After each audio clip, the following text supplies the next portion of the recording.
Option রয়েছে, simply আমরা এই কোডে ক্লিক করব। ক্লিক করার পরে এখানে দেখতে পাচ্ছি HTTPS সিলেক্ট আছে, আর এখানে একটা লিঙ্ক রয়েছে। সো সিম্পলি এই লিঙ্কটাকে তোমাদেরকে কপি করে নিতে হবে।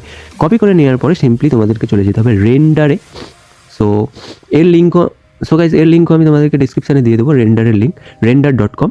তো এখানে আমরা ড্যাশবোর্ডে চলে এসেছি। এরকম কিছু একটা তোমরা সিম্পলি গুগল দিয়ে সাইন আপ করে নেবে। সাইন আপ করার পরে সিম্পলি এরকম একটা ওভারভিউ তোমাদেরকে সামনে চলে আসবে। সিম্পলি তোমরা কী করবে, এই যে অ্যাড আর নিউ অপশন আছে এখানে একবার ক্লিক করবে। ক্লিক করার পরে এই যে ওয়েব সার্ভিস আছে, ওয়েব সার্ভিসটা কিন্তু সিলেক্ট করবে।